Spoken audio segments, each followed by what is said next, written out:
আসসালামু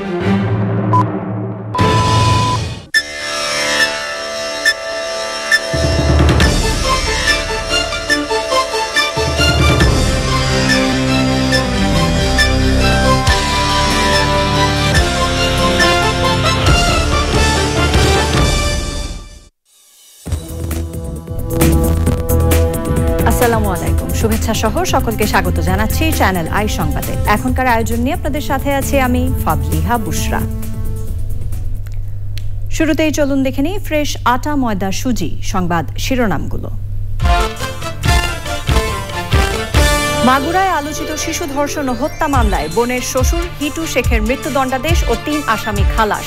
সবার শাস্তি না হয় পরিবারের অসন্তোষ। আলাদা মাইক্রো ক্রেডিট ব্যাংক এখন সময়ের দাবি বললেন প্রধান উপদেষ্টা। প্রয়োজনীয় আইন করার নির্দেশ। বাংলাদেশে পুশিন করা ভারতীয়দের ফেরত পাঠানো হবে জানালেন স্বরাষ্ট্র উপদেষ্টা। সীমান্ত সুরক্ষায় জনগণকে সচেতন থাকার আহ্বান। আওয়ামী লীগের ধ্বংস করা গণতন্ত্র পুনরুদ্ধারে কাজ করছে বিএনপি। ভোটের অধিকার প্রতিষ্ঠায় নির্বাচনের বিকল্প নেই বলছে দলটি। নিজেদের মধ্যে বিবাদে জড়ালে গণ অভ্যুত্থান ব্যর্থ হবে বললেন ফরহাদ মাজহার। লুটপাটের অভিযোগ ওঠায় তরুণ নেতৃত্বের প্রতি অনাস্থা। এবং দেশে মিষ্টি আঙুরের বাণিজ্যিক চাষ সম্প্রসারণ হচ্ছে। প্রশিক্ষণ ও সুষ্ঠু বাজার ব্যবস্থাপনায় এ খাত সমৃদ্ধ হবে বলে উদ্যোক্তাদের আশা।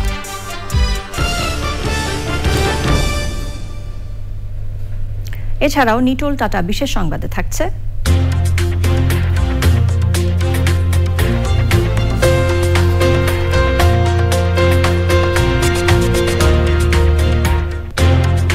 তেহরানের গোফতেগু পার্কে ফ্লাওয়ার ফেস্টের খবর।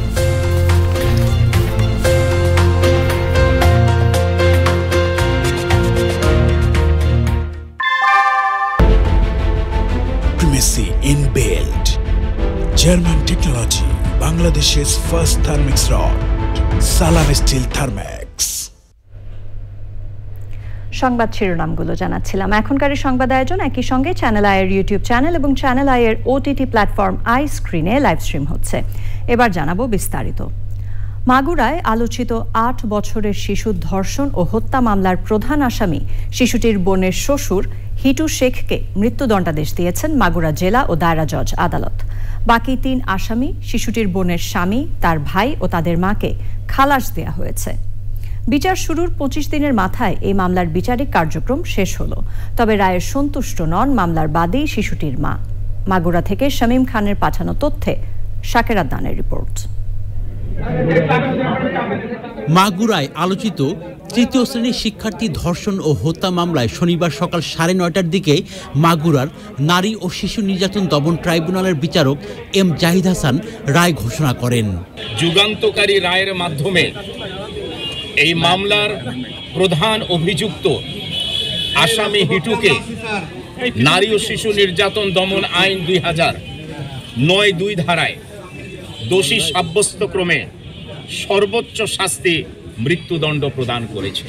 কিন্তু যে আসামিদেরকে খালাস করা হয়েছে রায়ের কপি সংগ্রহ করে উচ্চ আদালতে অ্যাপিল করব। মামলার রায়ে অসন্তোষ প্রকাশ করেছেন শিশুটির মা। আমি চাচ্ছি যে ওরা তো দোষী, ওগারও শাস্তি হওয়া উচিত। আর ওই সহযোগিতা মূলত ওরা বেশি ইয়ে উচিত ছিল, কারণ ওর শালি ওর তো দায়িত্ব ছিল, কারণ ওই তো নিজেই ছাড়িয়ে দিয়েছে। তাহলে ওরা আমরা খুশি হলাম কীভাবে? আমি হাইকোর্টের কাছে আবেদন করতেছি যাতে ওদের শাস্তি হয়। আলোচিত এই মামলার রায় ঘোষণা ঘিরে আদালত এলাকায় কড়া নিরাপত্তা ব্যবস্থা নেওয়া হয়। গত ১৩ এপ্রিল মামলার তদন্ত কর্মকর্তা ও মাগুরা সদর থানার পরিদর্শক মোহাম্মদ আলাউদ্দিন আদালতে অভিযোগপত্র জমা দেন। পরে ১৭ এপ্রিল মামলাটি চিফ জুডিশিয়াল ম্যাজিস্ট্রেট আদালত থেকে ট্রাইব্যুনালে স্থানান্তর করা হয়। ২৩ এপ্রিল অভিযোগ গঠনের মধ্য দিয়ে বিচার কার্যক্রম শুরু হয়। এর আগে ১৫ মার্চ শিশুটির বোনের শ্বশুর হিটু শেখ আদালতে স্বীকারোক্তিমূলক জবানবন্দি দেয়। মাগুরায় নিজ নান্দুয়ালি গ্রামে বোনের শ্বশুরবাড়ি বেড়াতে গিয়ে 5ই মার্চ ধর্ষণের শিকার হয় 8 বছরের শিশুটি। ধর্ষণের ঘটনার পর শিশুটিকে প্রথমে মাগুরা 250 শয্যা হাসপাতালে, এরপর ফরিদপুর মেডিকেল কলেজ হাসপাতাল এবং সেখান থেকে ঢাকা মেডিকেল কলেজ হাসপাতাল এবং সবশেষ ঢাকায় সম্মিলিত সামরিক হাসপাতালে ভর্তি করা হলে 13 মার্চ চিকিৎসাধীন অবস্থায় মারা যায় শিশুটি। এ ঘটনায় শিশুটির বোনের শ্বশুর হিটু শেখ, তার স্ত্রী জাহেদা বেগম, শিশুটির বোনের স্বামী সজীব শেখ ও তার ভাই রাতুল শেখকে আসামি করে মাগুরা সদর থানায় মামলা করেন শিশুটির মা আয়েশা আক্তার। ওই ঘটনার পর মাগুরা সহ সারা দেশের মানুষ প্রতিবাদ ও বিক্ষোভে ফেটে পড়েন। শাকের আদ্দান, চ্যানেল আই। ঢাকা দক্ষিণ সিটি কর্পোরেশনের মেয়র হিসেবে দায়িত্ব বুঝে দেয়া নিয়ে চলমান সংকট প্রসঙ্গে জরুরি সংবাদ সম্মেলন করছেন ইশরাক হোসেন। সরাসরি চলে যাচ্ছি সেখানে। প্রকাশের 20 দিন হয়ে গিয়েছে, এখন পর্যন্ত আমাকে শপথ গ্রহণ করানোর জন্য কোনো ধরনের পদক্ষেপ বর্তমান সরকার নেয় নাই, যেটি কিনা তাদের এখতিয়ারে পড়ে। বর্তমান সরকার বলতে স্থানীয় সরকার বিভাগকে বোঝানো হচ্ছে, যেখানে নির্বাচন কমিশন থেকে এই নির্দেশনাটি গ্যাজেট সহ স্থানীয় সরকার বিভাগে অর্থাৎ স্থানীয় সরকার মন্ত্রণালয় বরাবর পাঠানো হয়। পাঠানোর পর তারা আরেকটি যে কাজ করে সেটিকে আইনের দৃষ্টিতে অনেকেই বলেছে এটি বেআইনি, সেটি হলো তারা পাল্টা নির্বাচন কমিশনকে চিঠি লিখে সেখানে একাধিক একটা রেফারেন্স দিয়ে বলার চেষ্টা করে যে এখানে আপিল করবে কি না। অথচ নির্বাচন কমিশন কিন্তু তার যে আইনজীবী প্যানেল রয়েছে, তার যে বিজ্ঞ আইনজীবীরা রয়েছেন এবং তার যে প্রক্রিয়া রয়েছে সেটি সম্পন্ন করে পূর্ণাঙ্গ কমিশন মিলেই কিন্তু সিদ্ধান্ত দিয়ে গ্যাজেট প্রকাশ করে ফেলেছে। অতএব এখানে স্থানীয় সরকার মন্ত্রণালয় কি নির্বাচন কমিশনকে অলমোস্ট নির্দেশনা দিতে পারে কিনা সেই বিষয়টি এখন প্রশ্নে চলে এসেছে। সো এখানে আমরা দেখছি যে নির্বাচন কমিশনের উপর ইতিমধ্যেই এই সরকার এক ধরনের হস্তক্ষেপ শুরু করেছে এবং সেটি আগামী জাতীয় নির্বাচনের আগে কি ধরনের প্রভাব ফেলতে পারে সেটা নিয়ে জনগণ এখন শঙ্কিত হয়ে পড়েছে। এদের এই বর্তমান যে অন্তর্বর্তীকালীন সরকারের যে উপদেষ্টা পরিষদ রয়েছেন, এই উপদেষ্টা পরিষদের অধীনে একটি সঠিক, সুস্থ, নিরপেক্ষ জাতীয় নির্বাচন অনুষ্ঠিত হতে পারে কিনা সেটা নিয়ে জনমনে এখন শুধু সন্দেহ না, তারা এখন স্পষ্টতই দেখতে পারছে এটি সম্ভব নয়। জনাব ইশরাক হোসেনের জরুরি সংবাদ সম্মেলনে ছিলাম আমরা। এবার যাব অন্যান্য খবরে। এনজিও থেকে পৃথক করে আলাদা মাইক্রো ক্রেডিট ব্যাংক করা এখন সময়ের দাবি বলে উল্লেখ করেছেন প্রধান উপদেষ্টা doctor Mohammad Yunus. Micro credit regulatory অথরিটির নতুন ভবন উদ্বোধন করে তিনি বলেন, মাইক্রো ক্রেডিট ব্যাংক প্রতিষ্ঠার জন্য প্রয়োজনীয় আইন করতে হবে। চকর মালিথার রিপোর্ট। সারা বিশ্বে মাইক্রো ক্রেডিট বা ক্ষুদ্র ঋণ কার্যক্রমের অন্যতম সফল ব্যক্তিত্ব শান্তিতে নোবেল বিজয়ী প্রফেসর মোহাম্মদ ইউনূস। তার হাত দিয়েই রাজধানীর আগারগাঁয় মাইক্রো ক্রেডিট রেগুলেটরি অথরিটির নতুন ভবন উদ্বোধন। প্রফেসর মোহাম্মদ ইউনূস বক্তৃতায় মাইক্রো ক্রেডিট অথরিটি প্রতিষ্ঠার গুরুত্ব তুলে ধরেন। ক্রেডিট রেগুলেটরি অথরিটি শুধু যে বাংলাদেশের জন্য কাজ করেছে তা না, এটা আন্তর্জাতিকভাবে অনেক দেশের সহায়ক হয়েছে, সাহায্য করেছে যে জিনিসটা করে দেওয়ার জন্য। পৃথক মাইক্রো ক্রেডিট ব্যাংক প্রতিষ্ঠার উপর গুরুত্ব আরোপ করেন তিনি। আর নতুন চিন্তা করতে হবে এখানে, মাইক্রো ক্রেডিট ব্যাংক স্থাপন, এটা এখন এনজিও, কাজে এনজিও থেকে উত্তরণ হতে হবে। এনজিও পর্যায়ে রয়ে গেলে এটা ঠিক আবার ওই মেজাজে আসবে না, মেজাজে আসতে হলে তাকে ব্যাংক হতে হবে। মাইক্রো ক্রেডিট ব্যাংক নামে একটা আইন করতে হবে। আমরা যখন মাইক্রো ক্রেডিট ব্যাংকের লাইসেন্স দেব, পরিষ্কার বলতে হবে যে এই কাজের জন্যই লাইসেন্স দেওয়া হচ্ছে, কনভেনশনাল ব্যাংকিংয়ের জন্য লাইসেন্স দেওয়া হচ্ছে না, এটা আলাদা করে ফেলা। তার সঙ্গে একটা এডিশন চাচ্ছি, এই ব্যাংক যেগুলো হবে এগুলো হলো সামাজিক বাণিজ্যের ব্যাংক। চাকরির পেছনে না ছুটে তরুণদের উদ্যোক্তা হওয়ার পরামর্শ দেন প্রধান উপদেষ্টা। যদি ইনভেস্টমেন্টের টাকা পায় তাহলে কোনো তরুণ আর চাকরির সন্ধানে যাবে না, যাওয়ার কোনো দরকারও নাই। তার কাছে বহু বুদ্ধি, বহু জিনিস করতে পারে। সরকার হিসেবে আমাদের দায়িত্ব হলো সে প্রতিষ্ঠানগুলো সৃষ্টি করে দেওয়া। মাইক্রো ক্রেডিটের মাধ্যমে যে সমাজের বড় পরিবর্তন সম্ভব, বক্তৃতায় তার কিছু উদাহরণ দেন professor Mohammad Yunus. Chakor Malitha, channel i, Dhaka. স্বরাষ্ট্র উপদেষ্টা অবসরপ্রাপ্ত লেফটেন্যান্ট জেনারেল জাহাঙ্গীর আলম চৌধুরী বলেছেন, ভারত অবৈধভাবে বাংলাদেশের বিভিন্ন সীমান্ত দিয়ে পুশিন করছে, কূটনৈতিকভাবে এর প্রতিবাদ জানিয়েছে ঢাকা। সকালে সুন্দরবনের বয়েজিং বিওপি উদ্বোধন করে স্বরাষ্ট্র উপদেষ্টা বলেন, ইউএনএইচসিআর এর কার্ডধারী এবং অবৈধ যেসব ভারতীয়কে বাংলাদেশে পুশিন করা হয়েছে তাদেরকে অবশ্যই ফেরত পাঠানো হবে। সীমান্ত নিরাপত্তা জোরদার করা হয়েছে উল্লেখ করে ভারত যেন পুশিন করতে না পারে সে বিষয়ে জনগণকে সচেতন থাকার আহ্বান জানিয়েছেন স্বরাষ্ট্র উপদেষ্টা। বিএনপির স্থায়ী কমিটির সদস্য ডক্টর আব্দুল মঈন খান বলেছেন, গণতন্ত্র ফেরাতে নির্বাচনের বিকল্প নেই। রাজধানীতে এক অনুষ্ঠানে তিনি বলেন, আওয়ামী লীগ গণতন্ত্রকে ধ্বংস করে দিয়েছে, সেই গণতন্ত্র ফিরিয়ে আনতে বিএনপি কাজ করছে। রাহুল রায়ের রিপোর্ট। প্রতিষ্ঠাবার্ষিকী উপলক্ষে শনিবার জাতীয়তাবাদী বাউল দলের নেতাকর্মীদের নিয়ে বিএনপির স্থায়ী কমিটির সদস্য ডক্টর আব্দুল মঈন খান শ্রদ্ধা জানান বিএনপির প্রতিষ্ঠাতা ও সাবেক রাষ্ট্রপতি জিয়াউর রহমানের সমাধিতে। পরে কথাও বলেন তিনি। গণতন্ত্রকে ধ্বংস করে দিয়ে তারা প্রথমে বাকশাল কায়েম করেছিল, পরবর্তীতে তারা অলিখিত বাকশাল কায়েম করেছিল। বাংলাদেশের মানুষ কিন্তু সেটা গ্রহণ করেনি, এবং করেনি বলেই 2024 সালের 5ই আগস্ট সেই স্বৈরাচারী সরকারকে এই দেশ থেকে বাংলাদেশের মানুষের ঘৃণার ফলশ্রুতিতে পালিয়ে যেতে বাধ্য করে। গণতন্ত্র প্রতিষ্ঠার জন্য বিএনপি কাজ করছে বলেও মন্তব্য করেন ডক্টর মঈন খান। আমরা গণতন্ত্রের জন্য কাজ করে যাচ্ছি এবং সেই গণতন্ত্রকে বাংলাদেশে ফিরিয়ে আনতে হবে, এবং সেটা আনতে হবে যত দ্রুত সম্ভব। বিএনপি আমরা দেশে গণতন্ত্র ফিরিয়ে আনতে চাই যত দ্রুত সম্ভব, এবং আমরা চাই সেটা করতে একটি মাত্র, আমরা বলেছি একটি মাত্র পদ্ধতি রয়েছে, সেই পদ্ধতির নাম হচ্ছে সুষ্ঠু নিরপেক্ষ নির্বাচন। বিএনপির এই নেতা বলেন, গণতন্ত্রের জন্য সবসময় বিএনপির নেতাকর্মীদের ঐক্যবদ্ধ থাকতে হবে। এমন একটি অস্ত্র। রাহুল রায়, চ্যানেল আই, ঢাকা। রাষ্ট্র নয় বরং ব্যক্তি পর্যায়ে সার্বভৌমত্ব নিশ্চিত করতে শেখ হাসিনার বিধান বাতিল করার সুপারিশ করেছেন গবেষক ফরহাদ মাজহার। গোলটেবিল আলোচনায় তরুণদের উদ্দেশ্যে তিনি বলেন, নিজেদের মধ্যে বিবাদে জড়ালে গণ অভ্যুত্থান ব্যর্থ হবে। অনুষ্ঠানে এনসিপির প্রতিনিধি সামান্তা শারমিন মনে করেন, ক্ষমতা ও অন্যায়ের কাঠামো পরিবর্তন করতে রাজনীতিকদের অনীহা বলে দেয় জুলাই ঘোষণা আসছে না। অন্যদিকে লুটপাটের অভিযোগ ওঠায় তরুণ নেতৃত্বের প্রতি অনাস্থার কথা জানিয়েছেন রাষ্ট্র সংস্কার আন্দোলনের নেতারা। পান্থ রহমানের রিপোর্ট। পবিত্র কোরআনের আলোকে সাম্য, মানবিক মর্যাদা ও সামাজিক সুবিচার বিষয়ে আলোচনায় বক্তারা কথা বলেন গণমানুষের সর্বাত্মক স্বাধীনতা নিয়ে। ঐক্যবদ্ধ হয়ে সংগ্রাম করতে হবে।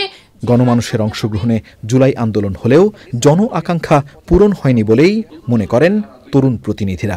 এখন পর্যন্ত আমরা জুলাই বিপ্লবের যে ঘোষণাপত্র, সেই চুক্তিপত্রের ব্যাপারে কি ধরনের টালবাহানা হচ্ছে, এবং এই ঘোষণাপত্রের যে অনীহা, এই অনীহা থেকে আমরা যেটা বুঝতে পারি যে এখানে মূল যে পাওয়ার স্ট্রাকচার, মূল যে অন্যায়ের কাঠামো পুরো বাংলাদেশ ব্যাপী, এই অন্যায়ের কাঠামো পরিবর্তন করার কোনো ইচ্ছা আমাদের এখানে মূল স্টেক হোল্ডারদের নাই, রাজনৈতিক স্টেক হোল্ডারদের নাই। বিএনপি বিরুদ্ধে আমরা বিভিন্ন জায়গায় লুটপাটের আমাদের কাছে অভিযোগ আছে, এনসিপির বিরুদ্ধেও আছে, সরকারে যারা আসলে আমাদের ছাত্র প্রতিনিধি আছে তাদের বিরুদ্ধে আসছে। আজকে 10 মাস হয়ে গেল, আমরা এখন পর্যন্ত একজন সার্ভিং উপদেষ্টা সম্পদের হিসাব আমাদের কাছে নাই। এটা একটা আমাদের সঙ্গে একটা প্রতারণা। গবেষক ফরহাদ মাজহার আশা করেন তারুণ্যের শক্তি উচ্ছৃঙ্খলতায় রূপ নেবে না। জনগণের কাছে ক্ষমতা ফিরিয়ে দেওয়ার লড়াইটা আমরা করেছি, তার জন্য আমরা এই হাজার হাজার আমাদের তরুণরা জীবন দিয়েছেন, এবং একই সঙ্গে বহু তরুণ কিন্তু পঙ্গু হয়ে রয়েছে। তারা কোনো বিশেষ ধর্ম কায়েম করার জন্য তারা লড়াই করেন নাই। যদি তারা কোনো মতাদর্শ কায়েম করবার জন্য লড়াই করে থাকেন, সেটা হচ্ছে যে ফ্যাসিস্ট শক্তি এবং ফ্যাসিস্ট রাষ্ট্র ব্যবস্থার বিলুপ্তি। আমরা আপনাদের 100% আস্থা রাখি, কিন্তু এই যে তারুণ্যের শক্তি প্রতি উচ্ছৃঙ্খলতা, এটা হবে না। জুলাই আন্দোলনে পাওয়া বাংলাদেশের নতুন রাজনীতি ব্যর্থ হবে না বলেই আশা বক্তাদের। আর কোরআন ধারণ করা। পান্থ রহমান, চ্যানেল আই, ঢাকা। ট্রাম্পের শুল্ক নীতিতে অতিরিক্ত ভয় পাওয়ার কারণ নেই, বাংলাদেশ সঠিক পথেই আছে বলে মনে করেন সিপিডির সম্মানীয় ফেলো ডক্টর দেবপ্রিয় ভট্টাচার্য। তবে যুক্তরাষ্ট্রকে কাছে টানতে গিয়ে অন্যান্য দেশকে যেন দূরে ঠেলে দেয়া না হয়, সেদিকেও নজর রাখতে হবে সরকারকে। শুল্ক নীতির পাশাপাশি জ্বালানি সংকট, কাস্টমস কর্মকর্তাদের হয়রানি, খরচ সহ দেশে ব্যবসার পরিবেশ নিশ্চিত করার তাগিদ দিয়েছেন ব্যবসায়ীরা। রোকসানা আমিনের রিপোর্ট। মার্কিন শুল্ক নীতি নিয়ে ঢাকা চেম্বারের সেমিনারে মূল প্রবন্ধ উত্থাপন করেন সিপিডির সম্মানীয় ফেলো ডক্টর দেবপ্রিয় ভট্টাচার্য। মার্কিন যুক্তরাষ্ট্রের শুল্ক আরোপকে সুযোগ হিসেবে দেখার পরামর্শ দেন তিনি। এত ভীত হওয়ার এত কিছু হাত পা কাঁপার দরকার নেই, কারণ হলেও ইউএস ট্রেজারি ডার্টি 15 কে আইডেন্টিফাই করেছে, বাংলাদেশ তার ভিতরে নাই। এটা আমাদের জন্য একটা স্বস্তির জায়গা, কিন্তু একটা কম্প্রিহেন্সিভ ডাইনামিক রোলিং প্ল্যান নিয়ে আমার আগাতে হবে এটার জন্য, এবং এটার ভিতরে বোথ পলিটিক্যাল, স্ট্র্যাটেজিক, ডিফেন্স এর সাথে ট্রেড, ডেভেলপমেন্ট সবগুলো একসাথে বিবেচনায় রাখতে হবে। বর্তমান সরকার এখন যে সমস্ত বিভিন্ন বিচ্ছিন্নভাবে ক্ষুদ্র ক্ষুদ্র হলেও যে সমস্ত সংস্কারের চেষ্টা করছে, সেই সংস্কারগুলোকে গতিশীল করতে হবে, সঠিক পথে রাখতে হবে। প্রতিযোগিতার সক্ষমতায় টিকে থাকতে রাজনৈতিক ও অর্থনৈতিক পরিবেশ নিশ্চিত করার দাবি ব্যবসায়ীদের। আমাদের কিন্তু এনার্জি ব্যাকবোন ভেঙে গেছে, লেটস বি অনেস্ট, গত 10 বছরে আমাদের এনার্জি ব্যাকবোন ভেঙে গেছে। আমরা ইম্পোর্টটাকে চাইলেও অ্যাভয়েড করতে পারবো না। আপাত দৃষ্টিতে আমি কোনো রকম ডেভেলপমেন্ট দেখতেছি না। সো আমাদের আসলে ব্যবসায়ীদের এখন সবকিছু ছেড়ে একটা জায়গায় যাওয়ার দরকার। আমাদের পাওয়ার, গ্যাস, ইলেকট্রিসিটি দেন 33% বেরোলো, 35% বাড়লো, এত ইউনিট এত হলো, পেলামই না, তো বেরিয়ে লাভ কি? সেমিনারে বাণিজ্য সচিব জানান, দ্বিপাক্ষিকভাবেই মার্কিন শুল্ক নীতি মোকাবেলা করছে বাংলাদেশ। রোকসানা আমিন, চ্যানেল আই, ঢাকা। হৃদরোগ, হঠাৎ হৃদযন্ত্র অকেজো হওয়া এবং ব্রেন স্ট্রোকের অন্যতম কারণ উচ্চ রক্তচাপ। উপসর্গ না থাকায় আক্রান্তদের প্রায় অর্ধেকেই জানে না তারা প্রাণঘাতী এ রোগে ভুগছে। বিশ্ব উচ্চ রক্তচাপ দিবসের আলোচনায় বিশেষজ্ঞরা বলেছেন, শুধুমাত্র উচ্চ রক্তচাপ সময় মতো শনাক্ত ও নিয়ন্ত্রণে রাখলেই হৃদরোগ ও স্ট্রোকের ঝুঁকি কমানো সম্ভব। অতিরিক্ত লবণ এড়িয়ে চলারও পরামর্শ দিয়েছেন চিকিৎসকরা। জান্নাতুল বাকিয়া কেকার রিপোর্ট। দেশে প্রতি 4 জনেই একজন আক্রান্ত উচ্চ রক্তচাপে, আবার আক্রান্ত 10 জনের মধ্যে মাত্র 1 জনের রক্তচাপ নিয়ন্ত্রণে থাকে। সেই হিসেবে উচ্চ রক্তচাপে আক্রান্ত হয়েও 1,80,00,000 মানুষের রক্তচাপ নিয়ন্ত্রণে থাকে না বলছেন বিশেষজ্ঞরা। বিশ্ব উচ্চ রক্তচাপ দিবসের আলোচনায় উল্লেখিত পরিসংখ্যান তুলে ধরেন বিশেষজ্ঞরা। ওয়ার্ল্ড হাইপারটেনশন লীগের উদ্যোগে দেশের স্বনামখ্যাত প্রতিষ্ঠান ন্যাশনাল হার্ট ফাউন্ডেশন রাজধানীতে সচেতনতামূলক আলোচনার আয়োজন করে। ইফ ইট ইজ 5% তাও কিন্তু ভয়াবহ, কারণ এটা আমরা কমানোর চেষ্টা করতেছি, কমতেছে না, দিনে দিনে বাড়তেছে। বিশেষজ্ঞরা বলছেন, শরীরে প্রয়োজনীয় লবণের চাহিদা 5 মিলিগ্রাম। এর অধিক লবণ গ্রহণ স্ট্রোক ও হৃদরোগের ঝুঁকির কারণ। এখানে যারা বসে আছে তারা সচেতন অংশ, এর বাইরে যারা আছে তাদেরকে কিভাবে আসলে সচেতন করা যায়, এই জন্য আমাদের সম্মিলিতভাবে কাজ করতে হবে। হৃদরোগ ও স্ট্রোকজনিত অকাল মৃত্যু ঠেকাতে ফাস্ট ফুড এড়িয়ে সুষম খাবার নিশ্চিত করা, রাত জাগা বন্ধ এবং কায়িক পরিশ্রমের পরামর্শ চিকিৎসকদের। বংশগত যে ইফেক্ট, সেটার বাইরেও একটা বিরাট সংখ্যক জীবন আচরণ আছে যেগুলো কিনা আমাদের উচ্চ রক্তচাপের জন্য রিস্ক ফ্যাক্টর হিসেবে কাজ করছে। আমরা বিভিন্ন জায়গায় হার্ট ক্যাম্প করে থাকি রেগুলারলি। আমাদের চিকিৎসকরা, বিশেষজ্ঞরা গিয়ে সেই হার্ট ক্যাম্পগুলোতে রোগী দেখে থাকেন। তাছাড়া অত্র ফাউন্ডেশন থেকে বিভিন্ন প্রাইমারি স্কুল, মাদ্রাসায়ও বিনামূল্যে জন্মগত হৃদরোগদের স্ক্রিনিং প্রোগ্রাম হয়ে থাকে। চিকিৎসকরা বলছেন, উচ্চ রক্তচাপে ভুক্তভোগী বিপুল সংখ্যক রোগী চিকিৎসার আওতায় আসে নাই। এই বাস্তবতায় উচ্চ রক্তচাপ সম্পর্কে সচেতনতায় ইনসেপ্টা ফার্মাসিউটিক্যালস লিমিটেডের সহযোগিতায় রাজধানীতে বর্ণাঢ্য র্যালি হয়েছে। ন্যাশনাল হার্ট ফাউন্ডেশন ও ঢাকা মেডিকেল কলেজ হাসপাতালের চিকিৎসক ও সংশ্লিষ্টরা এই র্যালিতে অংশ নেন। জান্নাতুল বাকিয়া কেকা, চ্যানেল আই, ঢাকা। দেশের বিভিন্ন জেলায় বিদেশি ফল আঙুরের বাণিজ্যিক চাষের উদ্যোগ নিয়েছেন তরুণ উদ্যোক্তারা। বিশেষ করে চুয়াডাঙ্গার জীবননগরে মিষ্টি আঙুর চাষে বেশ কয়েকজন উদ্যোক্তা সফল হয়েছেন। উৎপাদিত আঙুর ইতোমধ্যে বাগান থেকেই বিক্রি শুরু হয়েছে। তবে উদ্যোক্তাদের দাবি, মিষ্টি আঙুর চাষে উন্নত প্রশিক্ষণ এবং সুষ্ঠু ব্যবস্থাপনা নিশ্চিত করা গেলে আঙুর পাল্টে দিতে পারে ভবিষ্যৎ ফলের বাজার। বিস্তারিত শাইখ সিরাজের রিপোর্টে। চুয়াডাঙ্গা জেলার জীবননগরের বেশ কয়েকজন তরুণ উদ্যোক্তা উচ্চমূল্যের ফল ফসল চাষে উদ্যোগী হয়েছেন। এখানকার ফসলি মাঠ ভরে আছে নানান জাতের ফল ফসলে। রায়পুর গ্রামের তরুণ উদ্যোক্তা সাদ্দাম হোসেন নিয়েছেন শতবিঘা জমিতে ফল চাষের উদ্যোগ। এর মাঝে 3.5 বিঘায় চাষ করছেন বিদেশি জাতের আঙ্গুর। প্রথমে আমরা পরীক্ষার জন্য আমি মাত্র 6টি গাছ নিয়ে আসি। আচ্ছা আচ্ছা, কোথা থেকে গাছ? আমি নিয়ে আসি আপনার ইউক্রেন থেকে আর কি। আমরা নিয়ে আসি 6টা গাছে মোটামুটি আমাদের খুব ভালো ফলন হয়। এরপরে আমরা বাগান করি আর বড় পরিসরে আমরা টোটাল এখন আমাদের। পরের চারাগুলো কোথা থেকে পেলা? চারা আমরা ওই গাছ থেকে সংগ্রহ করেছি। আঙুরটা আমরা বিক্রি করতেছি 250 থেকে 300 টাকা কেজি। আপনার 10 কেজি আঙুর হইলে একটা গাছ থেকে আপনি সেখানে 3000 টাকা হচ্ছে। সেখানে আমার 1 বিঘা জমিতে 400 আঙুর গাছ ধরতেছে। সেখানে প্রায় আমি 4 লক্ষ টাকা আমার ইনকাম করা কোনো ব্যাপারই না। প্রথম বছরের ফলন আশানুরূপ। বাগান থেকেই ফল কিনে নিচ্ছেন পাইকারি ক্রেতা। এই যতগুলো হয়েছে আমি আর কি নিচ্ছি এবং তো স্যার 1000 কেজির উপরে নেওয়া হয়ে গেছে। আচ্ছা, সপ্তাহে 3 দিন নেই। আচ্ছা, 3 দিন 40 কেজি করে আমি নেই, নিয়ে 3 দিন 4 দিন বেশি, আবার 4 দিন পরে এসে আবার। সম্পূর্ণ নিজের চেষ্টায় আঙ্গুর চাষে সাফল্য পেয়েছেন। এটা যদি আমাদের প্রশিক্ষণের ব্যবস্থা থাকে, তারপরে আমাদের যেমন বাস্তবে কারিগরি শিক্ষা যেটা আমরা বলি, যদি আমাদের মাঠে আমাদের নিয়ে যে ট্রেনিং করাই, তাহলে আমরা দেখাচ্ছে এইগুলো বিশাল উপকার। এখন যে করছো এটা কি কোন জ্ঞান থেকে? এটা স্যার আমার নিজের থেকে আমরা করতেছি, নিজে অ্যাপ্লাই করতেছি যে হয় কিনা। তারুণ্যের শক্তি দিয়ে এদেশের কৃষিকে এগিয়ে নিয়ে যাচ্ছে উদ্যোক্তারা। তারা বলছে নতুন এই কৃষির ফল ফসল আমাদের ক্ষেত্রে সরকারি সহযোগিতা, তথ্য প্রাপ্তি, যোগাযোগ, এই বিষয়গুলো যদি সম্প্রসারণ করা যেত তাহলে এই উদ্যোগকে আরো সম্প্রসারণ করা সম্ভব হতো। চুয়াডাঙ্গার জীবননগরের রায়পুর থেকে শাইখ সিরাজ, চ্যানেল আই। এ নিয়ে বিস্তারিত প্রতিবেদন প্রচারিত হবে আজ রাত 9টার সংবাদের পর হৃদয়ে মাটি ও মানুষ অনুষ্ঠানে। দেখার আমন্ত্রণ রইল। চ্যানেল আই সংবাদের এই পর্যায়ে সময় হয়ে গেল একটি বিরতি নেবার, এবং বিরতির পর জানিয়ে ফিরব। ইসরায়েলি সামরিক বাহিনীর নৃশংসতায় গাজায় 150 জনের মৃত্যু। বোমা হামলার মুখে আশ্রয়স্থল ছেড়ে পালাচ্ছেন ফিলিস্তিনিরা।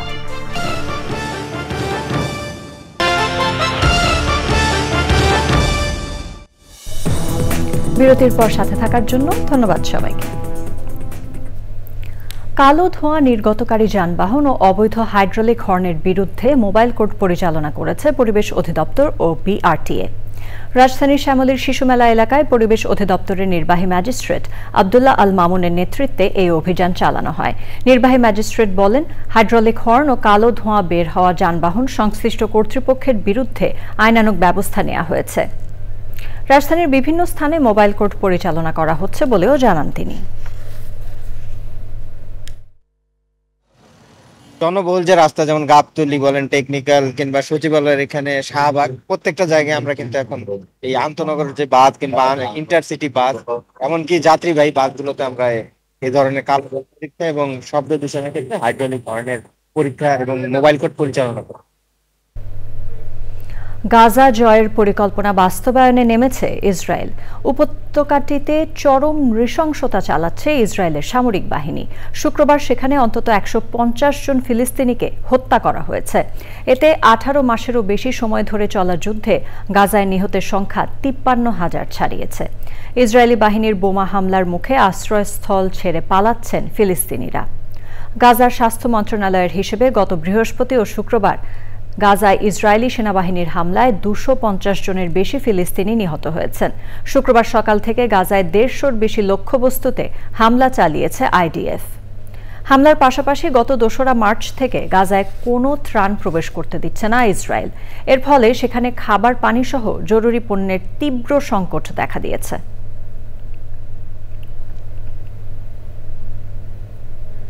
এবারে নিটোল টাটা বিশেষ সংবাদ।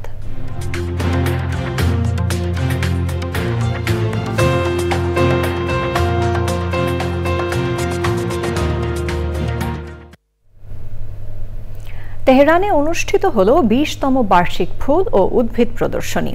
250-র বেশি ইরানি কোম্পানি এবং 11টি আন্তর্জাতিক প্রতিষ্ঠান এতে অংশ নেয়। এই প্রদর্শনীর মূল লক্ষ্য নতুন উদ্ভিদ প্রজাতির সাথে পরিচয় করিয়ে দেয়া, দেশীয় উৎপাদকদের সহায়তা করা এবং মানুষকে বাগান পরিচর্যায় উৎসাহিত করা। আন্তর্জাতিক ক্রেতাদের আকর্ষণের লক্ষ্যে কাজ করছেন বলে জানিয়েছেন স্থানীয় উৎপাদকরা। বর্তমানে ইরান বিশ্বব্যাপী উৎপাদনের 17তম স্থানে হলেও সে তুলনায় রপ্তানিতে পিছিয়ে।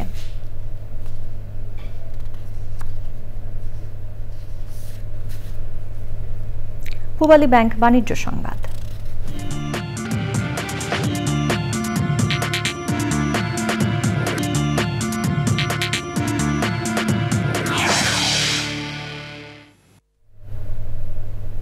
ক্যাশলেস বাংলাদেশ গড়তে মার্কেন্টাইল ব্যাংকের সহযোগী হল master card. Radisson Blu water garden হোটেলে মাস্টার কার্ডের 5টি কার্ড সম্বলিত সেবাটি উদ্বোধন করেন অর্থ উপদেষ্টা ডক্টর সালেউদ্দিন আহমেদ। ফলে এখন থেকে মার্কেন্টাইল ব্যাংকের গ্রাহকরা মাস্টার কার্ডের titanium credit card, world credit card, debit card, platinum global credit card এবং প্রিপেইড কার্ড ব্যবহার করতে পারবেন। কার্ডগুলোর মাধ্যমে গ্রাহকরা দেশে বিদেশে এটিএম বুথ থেকে টাকা এবং বিদেশি মুদ্রা তুলতে পারবেন। অর্থ উপদেষ্টা আশা করেন মাস্টার কার্ড সেবা চালুর ফলে মার্কেন্টাইল ব্যাংকের গ্রাহকরা সাশ্রয়ী মূল্যে উন্নত সেবা পাবেন।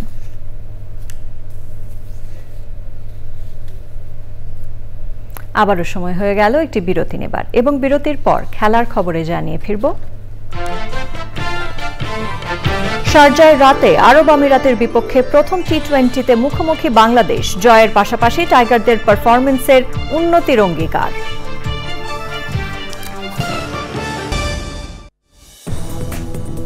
বিরতির পর আবারও আমন্ত্রণ চ্যানেল আই সংবাদে। ফিরে এলাম খেলার খবর নিয়ে।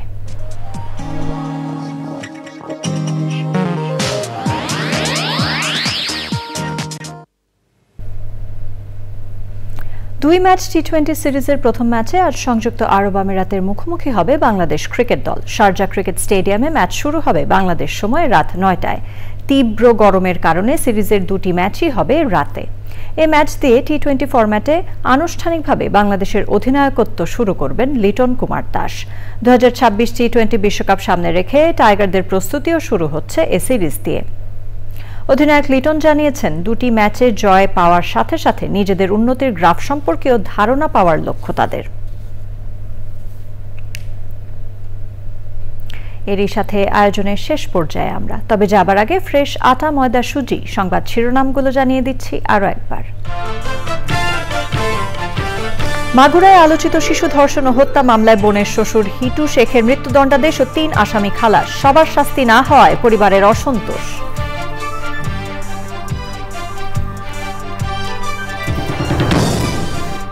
আলাদা মাইক্রো ক্রেডিট ব্যাংক এখন সময়ের দাবি, বললেন প্রধান উপদেষ্টা। প্রয়োজনীয় আইন করার নির্দেশ।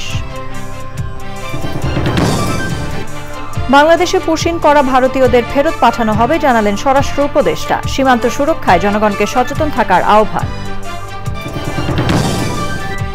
আওয়ামী লীগের ধ্বংস করা গণতন্ত্র পুনরুদ্ধারে কাজ করছে বিএনপি। ভোটের অধিকার প্রতিষ্ঠায় নির্বাচনের বিকল্প নেই, বলছে দলটি। নিজেদের মধ্যে বিবাদে জড়ালে গণ অভ্যুত্থান ব্যর্থ হবে, বললেন ফরহাদ মাজহার। লুটপাটের অভিযোগ ওঠায় তরুণ নেতৃত্বের প্রতি অনাস্থা। এবং দেশে মিষ্টি আঙুরের বাণিজ্যিক চাষ সম্প্রসারণ হচ্ছে। প্রশিক্ষণ ও সুষ্ঠু বাজার ব্যবস্থাপনায় এ খাত সমৃদ্ধ হবে বলে উদ্যোক্তাদের আশা।